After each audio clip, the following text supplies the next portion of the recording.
하루도 우리 하나님께서 필요한 하루치의 은혜와 양식을 허락해 주시기를 주님의 이름으로 축복합니다.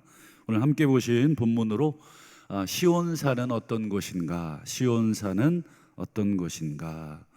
어제 새벽에 저희들은 이제 두 종류의 산, 첫 번째가 시내산을 생각해 봤고, 두 번째가 이제 시온산에 대한 것들을 살폈습니다.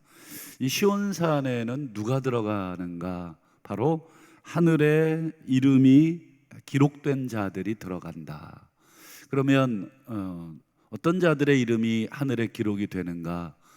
바로 요한계시록에 우리가 살폈듯이 어린 양이 어디로 이끌든지 간에 따라가는 자들, 그들의 이름이 기록이 된다라는 것을 살폈고요.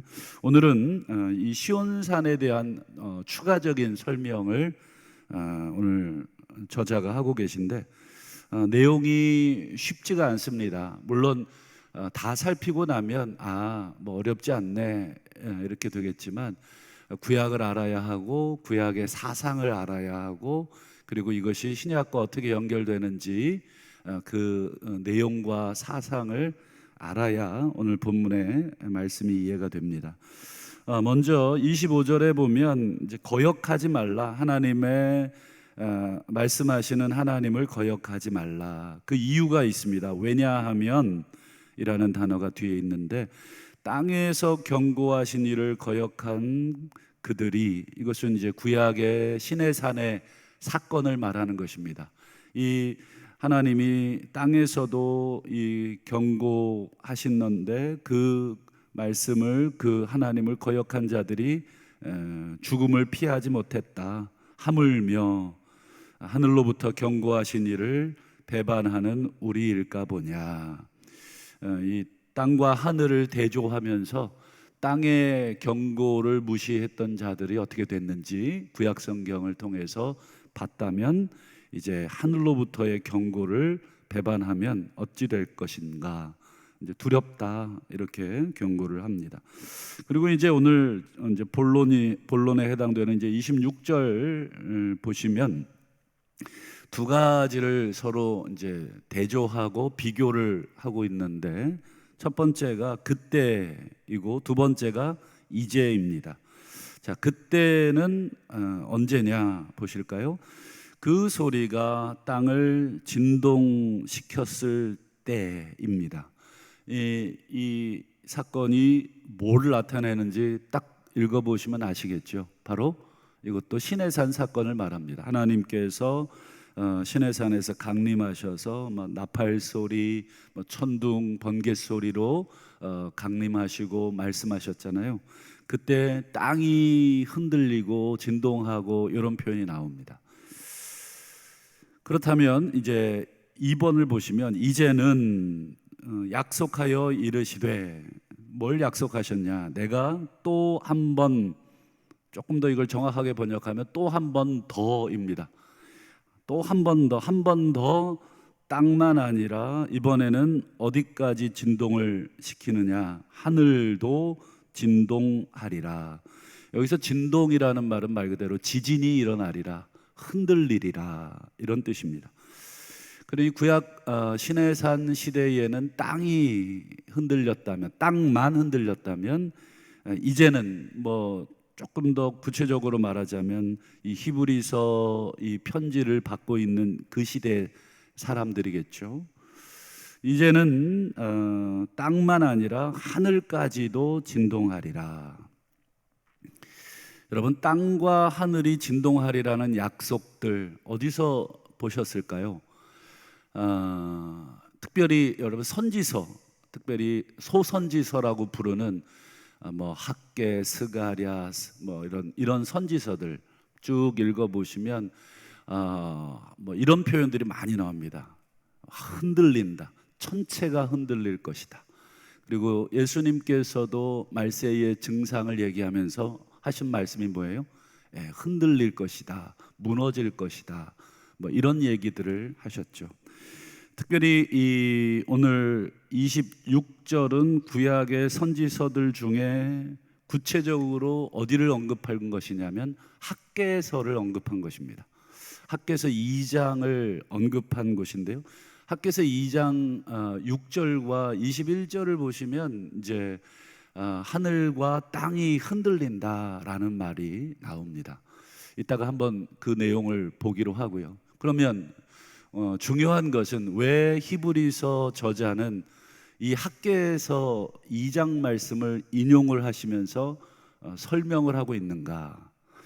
여러분, 어떤 성경을 인용할 때는 내가 하고 싶은 말이, 내가 사용하고 싶은 단어가 나왔기 때문에 인용하는 것이 아닙니다. 구약을 인용했을 때는 구약의 그 인용된 그 성경의 사상이 지금 말하고자 하는 사상과 같기 때문에 끌어들이는 것이지, 단순히 문자적으로 요 표현이 학개서에 있기 때문에 내가 갖다가 써야 되겠다, 이렇게 인용하는 법은 없습니다.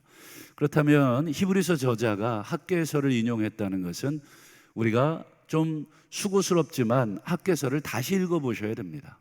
그래서 히브리서 26절을 읽다가 여러분 다시 이 표현이 구약에 어디 나오는가, 여러분 우리가 구약을 뭐 다 줄줄 외우고 있다면 뭐 학개서라는 걸 금방 알겠지만 뭐 우리가 그렇게까지 실력이 좋지를 못하잖아요.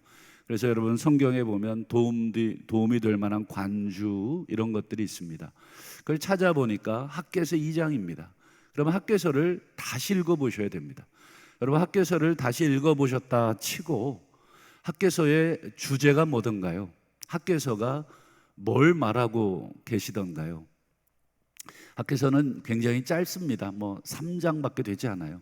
그러니 뭐 읽어보려고 그러면 5분도 채 걸리지 않는데 쭉 읽어보시면 학개서의 기본 주제는 성전을 지으라는 것입니다.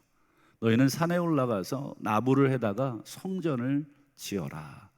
학개, 스가랴, 말라기 이 세 선지자는 여러분 아시는 것처럼 포로 이후에 활동했던 선지자입니다. 학개, 스가랴, 말라기, 구약 성경의 마지막 세 권이잖아요. 모든 포로 생활이 다 끝나고 이스라엘 민족이 다시 고토로 돌아왔어요. 다시 자신들의 고국의 땅으로 돌아왔어요.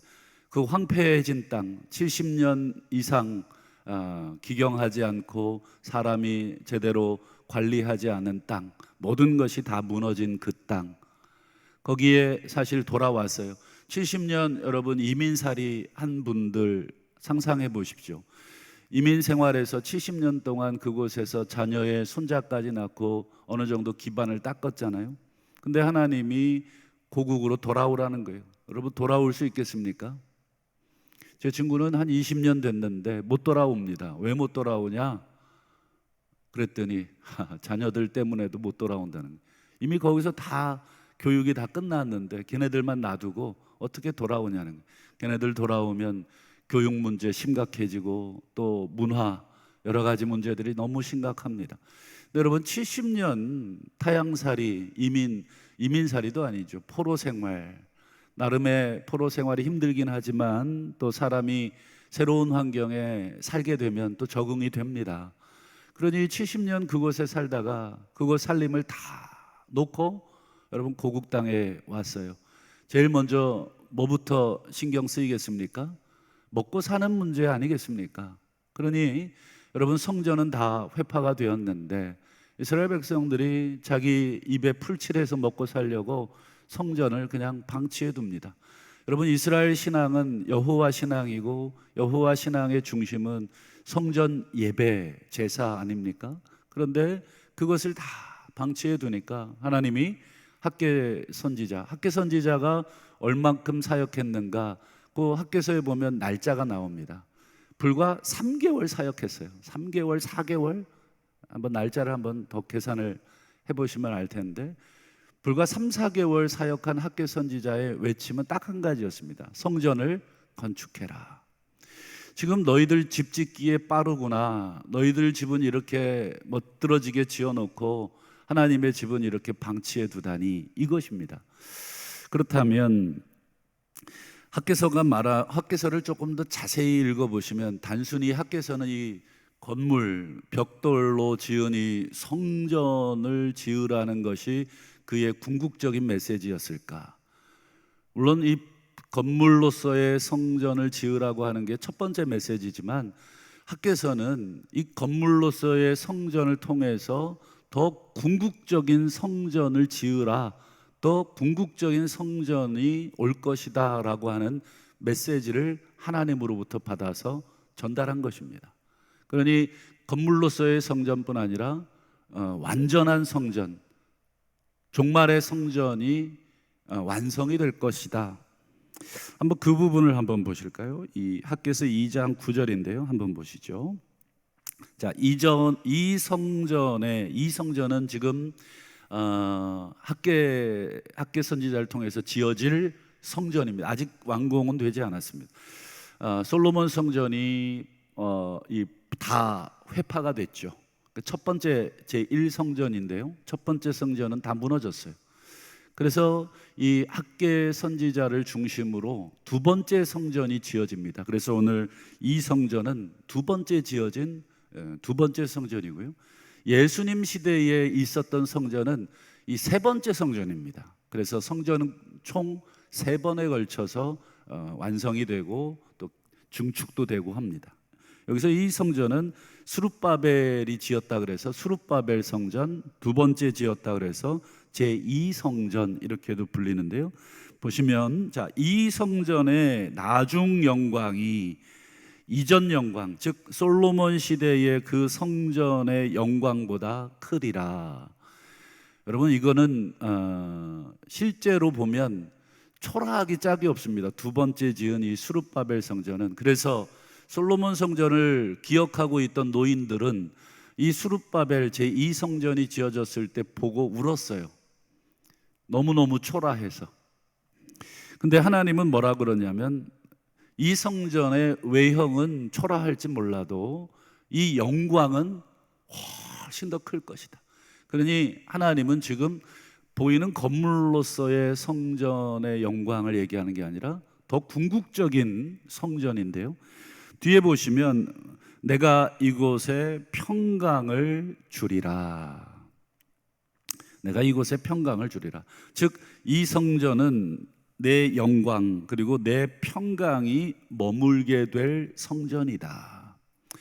그런데 역사적으로 보면 이 두 번째 지은 이 제2성전 스룹바벨 성전이 과연 하나님의 영광이 그리고 평강이 있었는가? 그렇지 않았습니다. 이 제2성전도 무너져 버리거든요. 그러니 이 말을 문자적으로 이해하면 틀린 말씀이 됩니다. 그렇다면 이 학개서 2장 9절의 하나님의 말씀은 뭘 의미하는 것일까? 하나님이 학개를 통해서 지으라고 하신 이 성전의 영광, 이 성전에 가득할 평강은 도대체 뭘 보여주는 말씀인가?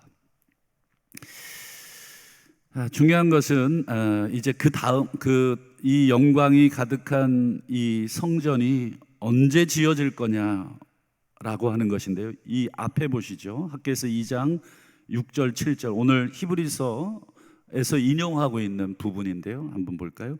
만군의 여호와가 이같이 말하노라. 조금 있으면, 이 시간을 얘기하는데 이게 도대체 어느 정도의 조금이냐 모르겠습니다. 조금 있으면 내가 하늘과 땅과 그 다음에요 바다와 육지를 흔들 것이다.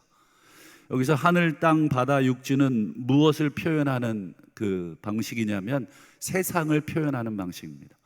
이 세상을 내가 흔들 것이다. 구약의 시내산 시대에는 땅만 흔들었지만 이제 조금 더 시간이 더 후에는 내가 온 세상을 다 흔들 것이다. 그 다음 보시면 7절도 보시죠. 또 이 모든 나라를 흔들 것이다. 여기서 모든 나라라고 하는 말은 뭐 권세 뭐 이런 말도 되겠고, 어쨌든 이 세상과 그 다음에 이 세상에 속한 모든 권세, 모든 나라를 다 흔들어서 무너뜨릴 것이다. 그리고는 모든 나라의 보화들이 모여들 것이다. 그리고 내가 이 성전에 영광이 충만하게 하리라. 여기 보시면 이 성전에 영광이 충만하게 될 것이다. 이 영광이 충만한 성전은 뭐가 지나야 온다는 것입니까? 하늘과 땅, 바다와 육지가 다 흔들려서 무너지고, 그리고 모든 나라와 권세들이 전부 다 사라진 후에 이 영광이 충만한 성전이 이르게 될 것이다. 여러분, 이 순서가 중요합니다.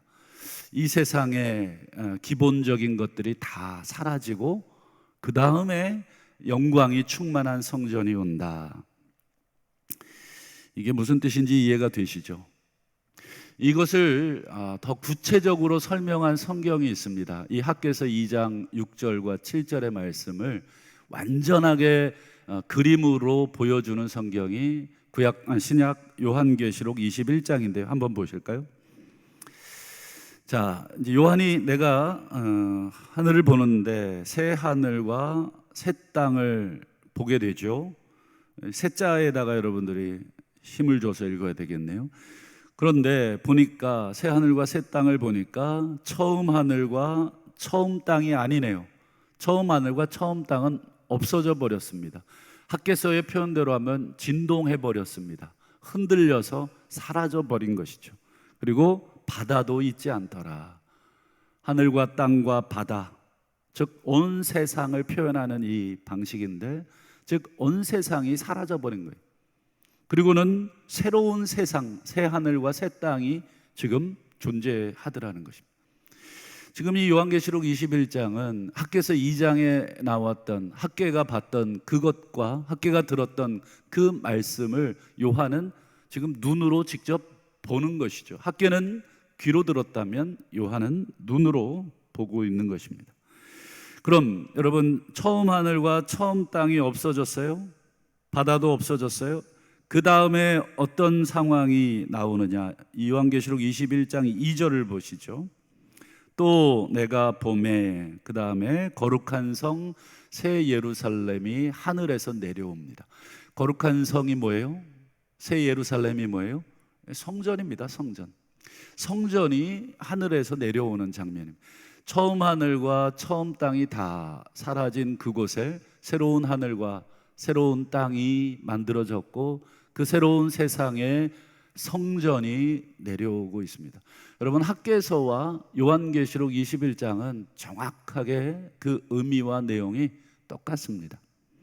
학개가 들은 처음 하늘과 처음 땅이 다 사라지고 하나님의 영광과 평강으로 가득한 성전을 학개서가 예언을 했다면, 요한은 그 예언된 내용을 직접 눈으로 보고 있습니다.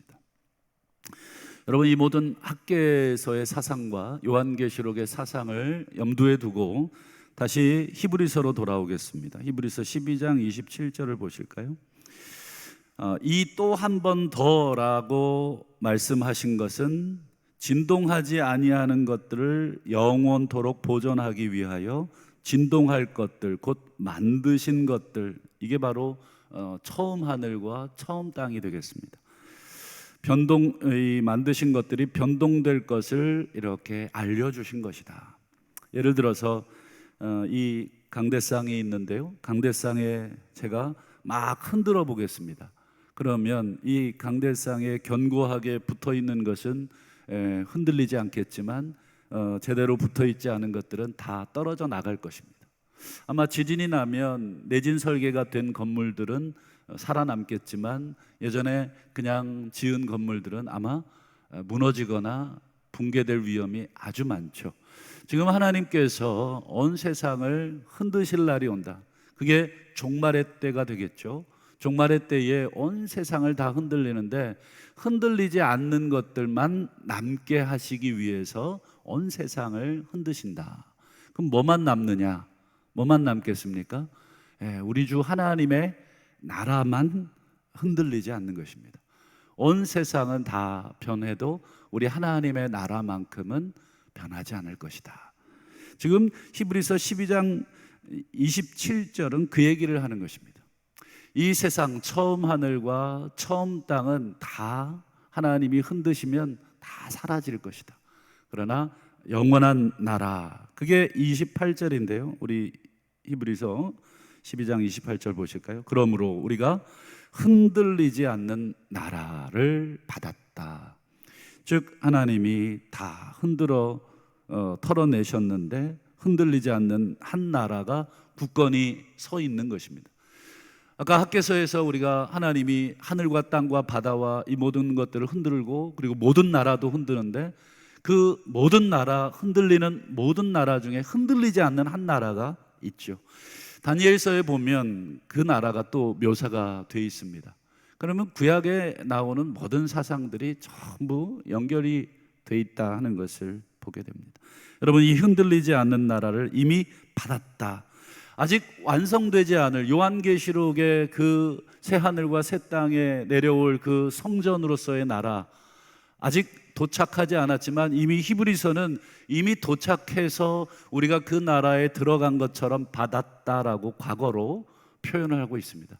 즉 미래에 확실히 되어질 것을 이런 식으로 표현합니다. 여호수아에 보면 하나님이 여호수아에게 네가 밟는 모든 땅을 너에게 주겠다가 아니라 주었다라고 돼 있죠. 아직 여호수아는 가나안 땅에 발을 딛지도 않았습니다. 하지만 믿음으로 들어가는 땅은 이미 다 받은 것과 똑같다 하는 것입니다.